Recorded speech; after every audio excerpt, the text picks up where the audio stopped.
Hello, it's Ashley from Ashby Music. Today we are going to be looking at the orchestra. We are going to be learning about the instruments of the orchestra, each of the families of the orchestra, and hopefully you're going to know quite a bit more about how to deal with them theoretically as well as compositionally. Okay, so the orchestra is a big collection of a lot of instruments, and a lot of sections of the orchestra contain more than one of the same type of instrument. And that is the reason why the orchestra sounds so big. It can range from about 10 to 20 people for a small orchestra, all the way up to like 100 or more for the biggest orchestras. And you can get a lot of different sounds out of the orchestra. You can get a lot of power, but you can also get a lot of intimacy and delicate sound out of the orchestra as well. This is because all of the instruments within the orchestra can produce all of those different characters, or timbres as we call them in music theory. Let's have a look at some of the characteristics of each of the groups of the orchestra, the families as we call them. The first family we're going to look at is the woodwind family. Some composers may call these woods for short, or they may call them winds for short. But the full name of this family is called the woodwind instrument because you play them by blowing into them. So they use wind or air as a way of producing sound. And a lot of them, very early on in their development, were made out of wood. Nowadays, that's not usually the case. Nowadays, these instruments are made of different materials. So for example, the flute is made out of metal. But in the olden days, it would have been made out of wood instead. Okay, so the woodwind family consists of 4 instruments. The first instrument, the highest sounding instrument, is called the flute. This is a tube of metal through which you blow across a hole. Now, usually in the other woodwind instruments, you blow into reeds or a mouthpiece containing reeds. Or you might, in other woodwind instruments, blow straight into the instrument. The flute works slightly differently. You blow across the instrument, but the air goes into the instrument. And this is the reason why the modern flute, at least, is called the transverse flute.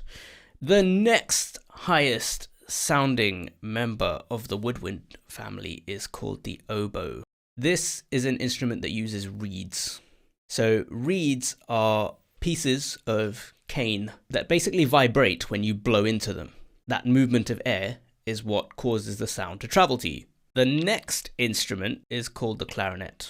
The clarinet also uses reeds. The difference between the oboe and the clarinet is that the oboe uses 2 reeds that are kind of joined together into a cork mouthpiece. The clarinet is different because it has a mouthpiece with a single reed instead of 2. And just like the oboe and the flute, the clarinet has keys which you press in order to cover holes, and these holes allow the air to stay inside the instrument. So the more holes you cover, the lower the pitch will be. Let's have a look at the bassoon, which is the cousin of the oboe. As you can see, this is kind of like a big oboe. You can see that the mouthpiece is a lot longer in the bassoon, but it still has a similar double reed mouthpiece.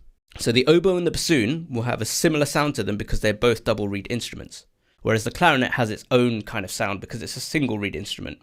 And the flute has another different type of sound because the way you produce the sound on the flute is completely different as well. So this is the woodwind family. You can have more than these instruments in an orchestra, but this is kind of the standard orchestra that most people will be familiar with. The next family is called the brass family. Just like the woodwind family, which goes from highest to lowest, the brass family will do the same thing. In fact, every family will do the same thing. So the highest sounding brass instrument is called the trumpet. Much like the woodwind family, the brass family also deals with air being blown into the instrument. But the difference is that you're not covering holes with your fingers. You have valves on the instrument. This instrument has a mouthpiece that is made out of metal, and you can see it's a cone, basically. And this mouthpiece focuses the air into the metal tube. There's extra bits of tubing on these brass instruments. So When you play a trumpet and don't use any of your fingers, you just blow into the instrument, you're going to get a high sound. What you're doing is you're blowing through the shortest length of tubing you can get. And then by introducing your fingers to press these valves, what you're doing is you're lengthening the tube. So each of those valves is going to lower the pitch of the instrument. The next highest sounding instrument is called the horn. It can also be known as the French horn, but most people nowadays just refer to it as the horn.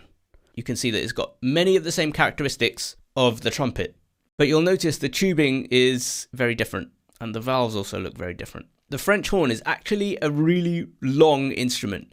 If you were to take all the tubing and uncurl it, it would be huge.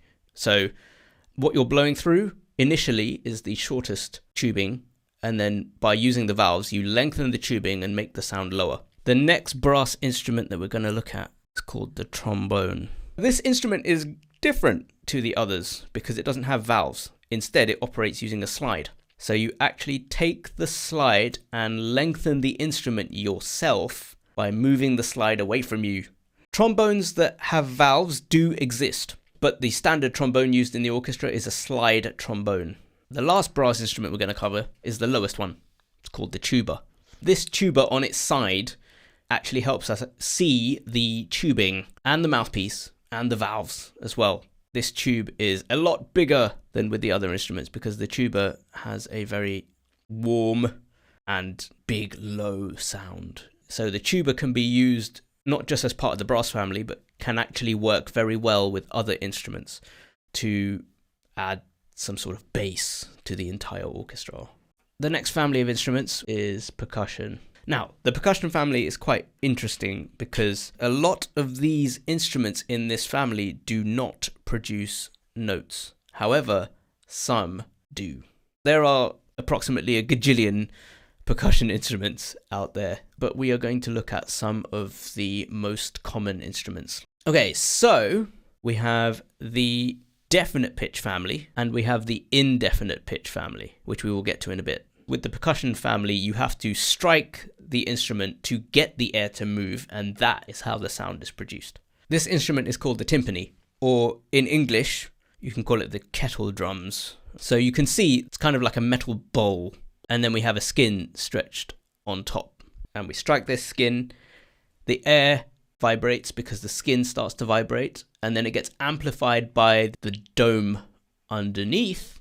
And because we can tune the drum using these tuning pegs all around the rim of the drum, we can get different notes. Each of our timpani can only produce one note at once, but we can use the pedal, which you can see underneath the instrument, to change the sound. So those metal rods underneath the drum pull on cables that tighten the skin of the drum and produce a higher sound. This one you may know, it's got a German name, it's called Glockenspiel. So you can see this instrument is made out of lots of little metal bars, arranged kind of like a keyboard's white keys and black keys. The Glockenspiel produces quite a bright sound because of the metal in the bars. And there are other instruments like the Glockenspiel, but they're made out of different materials. For example, we have the xylophone, which has wooden bars instead. However, the wooden bars don't vibrate as much as the metal bars do. So the Glockenspiel would produce a longer sound than the xylophone, which produces a very short, dead kind of sound. Something in the middle between a short sound and a long sound, but still using wooden bars, is a marimba. It has these long tubes that stretch down underneath each of the bars. They make the sound resonate. So the marimba produces a longer sound than the xylophone does. Another instrument that also uses resonators is called the vibraphone. This instrument has metal bars like a glockenspiel, but it's kind of built like a marimba. And you'll see that the vibraphone has a pedal. This pedal allows you to turn on a rotating platform or disc or something that causes the sound to like shimmer. The sound has this kind of what we call a tremolo effect to it.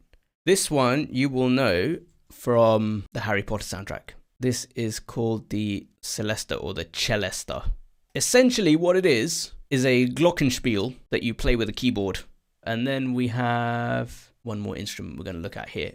Tubular bells look like this, obviously sets of tubes and you hit them with mallets, and they produce a sound that sounds kind of like church bells, but in a much more kind of compact setup. Let's now have a look at the indefinite pitch instruments. So indefinite pitch means that we can't really tell what note the instrument is playing. We can still tune these instruments in a lot of cases, but because of the way they produce sound or their pitch range, we can't tell that they're actually playing a note. These sounds usually are described as a noise rather than a pitch. So you can see a snare drum with drumsticks. It's called the snare drum because at the bottom of the snare drum, there are wires that are called snares. They produce this buzzy kind of sound. The next type of instrument we're going to look at is a bass drum. It's a big drum, and you hit it with big mallets, and it produces a big boomy kind of sound. Usually these percussion instruments are used for special moments of a piece or to accent certain things. They're not used all the time like they would be on a drum kit. Orchestral or band cymbals will come in pairs, and you strike them together to produce a clashing kind of sound. So those are cymbals. Let's look at the next instrument, which a lot of people will be familiar with. The triangle, which is a metal triangle and a metal sort of mallet or beater. It's like a lighter version of a bell. All right, so that's the triangle. Let's have a look at another instrument. You may be familiar with the tambourine. Some of them have a skin across a wooden shell or a metal shell, and the tambourine has like jingles on the sides. So instead of just having the sound of a drum being struck, you also get a jingling sound that makes the sound sustain or last longer. This one is another type of tambourine that is a handheld tambourine that you can strike with your hand instead of using a mallet. And this one doesn't have a skin, so you'd strike the edge to be able to produce the sound. Then we have castanets. These are a little bit rarer, but still quite common in orchestral music. And here's how they get used when they're handheld. And the orchestral castanets will look more like this. Okay, and then we have the gong. The tam-tam or the gong produces a very long, sustained sound. It grows over time and lasts a very long time.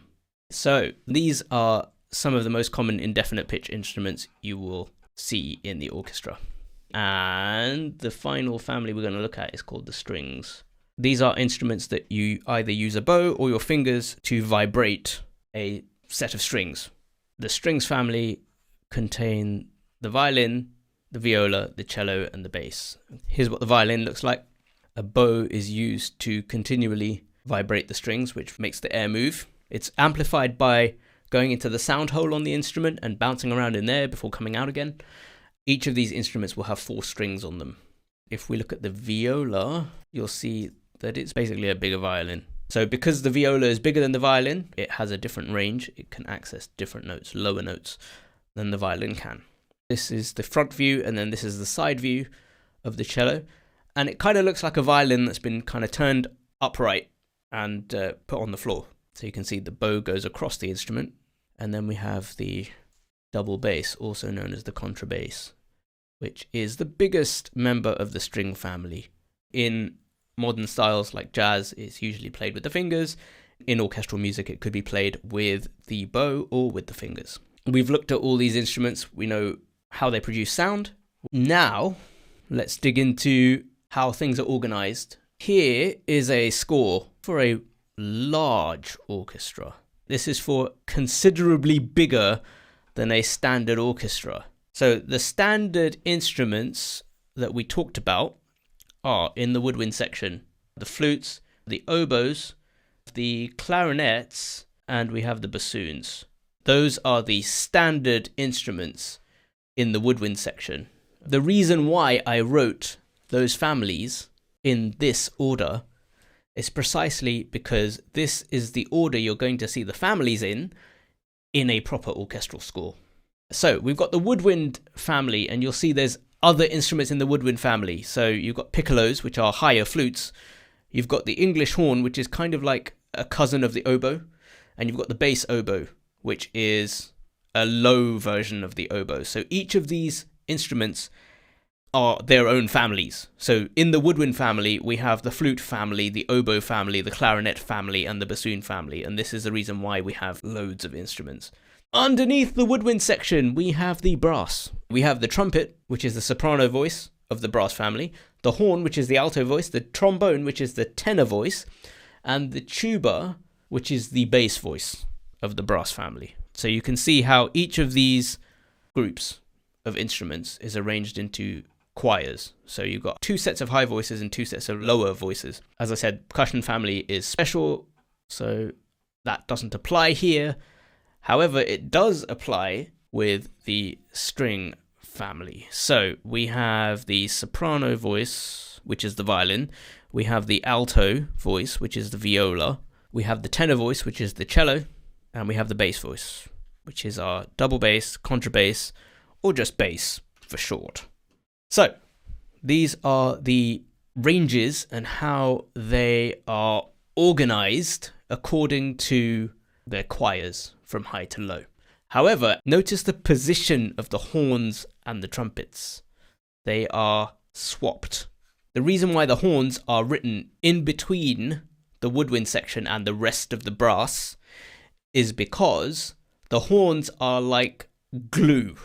They have a very nice sound to them, quite a different sound than the rest of the brass instruments. So the trumpets, the trombones, and the tuba have a very kind of fat, blary, brassy kind of sound to them. They sound very loud and very bright. Whereas the horns have a mellower, rounder sound to them. And this works really well to glue different sections of the orchestra together and make them kind of work better together as a team. The horns are therefore written above the trumpets and below the woodwinds because the conductor can see how the horns and the woodwinds and the brass are teaming up. You can even see that in this score. You can see that when the bassoons come in to play their melody here, the horns are also playing that same melody. So it produces a sound that sounds fatter, warmer, and rounder and takes the edge off the bassoon's sound. When the orchestra is working together as a team, as a group, you don't want any one sound to kind of stick out. So these are the instruments in the standard orchestra. Of course, this breaks apart a bit when we have other instruments in each of the families. Like, for example, as we said with the oboes, we have the English horn and we have the bass oboe, which are 2 other members of the oboe family. With the brass section, we have trumpets. The horns are placed differently because of the reasons we just discussed. And then we have our tenor trombones and we have the tuba. So we've got 2 types of tuba in this score. We've got the tenor tuba and we've got the bass tuba. Then underneath that, we have the percussion section. You'll notice we have a mix of definite pitch instruments and indefinite pitch instruments. You'll see the timpani, which are one of our definite pitch instruments. And then underneath we have the side drum, which is another name for the snare drum. Then of course you have the cymbals underneath, you have the bass drum underneath that, and we have the gong. Underneath that we have the other instruments of the orchestra. We've got the first violins, which are the soprano voice, and we've got the second violins, which are also the soprano voice. In an orchestral score, the violins are usually split into 2 groups, so there are more violins than the other strings. Then we have the violas underneath. Then we have the cellos, which are the tenors, and we have the basses, which are the bass voice of the string section. So this is how they're kind of organized. Okay, now, why are some instruments written as being in B flat, for example, for the clarinets? Or, strangely enough, we have trumpets in C. For that, we have to look at something called transposition. If we have a C major scale, the C major scale would be C, D, E, F, G, A, B, C, right? If the clarinet player sees this scale and plays that scale, it will not sound like that to us. So the clarinet player would see and play, but we would hear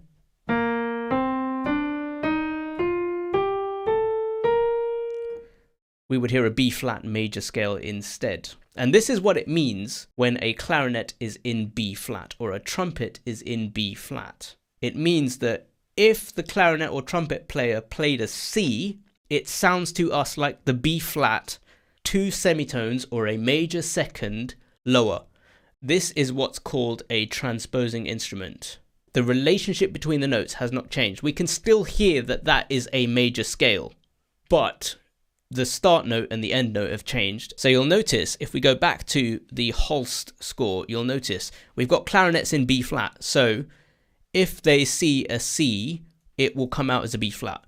This is the same thing for the bass clarinet in B flat. So if the bass clarinetist sees a C, it will come out as a B flat. The horns in F, if they see a C note, it will come out as the F below that C. I'll zoom in here to this D in the horns. Notice our bassoons up here are playing a G. They are in sounding pitch or concert pitch. They are not in transposed pitch. They're playing this G 2 octaves below middle C. Now, the horns actually have a fifth higher than that written. They're actually playing this D, but because they transpose a fifth lower, that D is actually going to come out at the same pitch as the bassoons. So you can see that even though the horns are written completely differently to the bassoons, they will actually be playing the same notes. The curious thing about transposition here is that the trumpets are written in C. Why would the trumpets be written in C? Well, every instrument that isn't a transposing instrument is automatically in C. So why would we say that the trumpets are in C? The reason why is because the standard trumpet is not the C trumpet. It's the trumpet in B flat instead. However, Holst, because of his bigger and less orthodox orchestra, he's using trumpets in C. How do we deal with writing something like this big, or even just something for compositions that we make for fun or something like that, you know? Well, it would take a long time to write out all these instruments one at a time.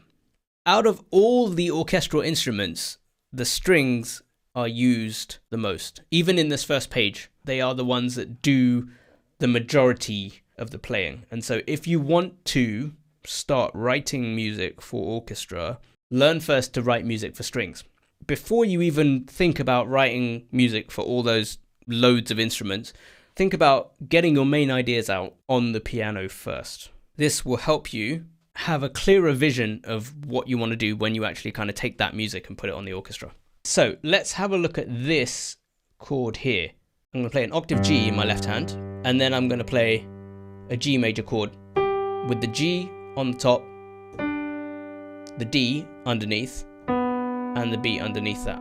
So we've got 5 notes in this chord. We've got octave Gs, and we've got... So this is our piano sketch. Then you can then assign that to different instruments. So in this case here, I've got 5 notes in my chord. This is essentially what orchestration is. You're choosing the notes of your sketch, of your melody that you want to go into these different instruments. So if I were going to write this out for strings now that I know what my chord is, I've written it out in a piano form and I've said, okay, these instruments will play it, then what you do is you actually go through and you write it out. Now, a really interesting thing about basses is they are actually transposing instruments as well. The contrabass sounds 1 octave lower than it's written. If we were going to write that pitch that we had in our sketch, the contrabasses will actually have to have the same note written as the cellos. But the note that it will come out sounding like is the note that we want. So that's how I would handle the whole process of like sketching and stuff. So hopefully you know a bit more about the orchestral instruments now. You know how to write for them. You know what their transpositions are. You know how to handle transposition. You know what an orchestral score looks like. And hopefully you're feeling a bit more confident about writing for an ensemble of music this big. Hey, this is Ashley. Thanks for watching this video. Follow us on Twitch to catch up with future streams and subscribe to our channel to not miss future videos in this series. Here's a video YouTube thinks you'll like. We'll catch up with you again over there.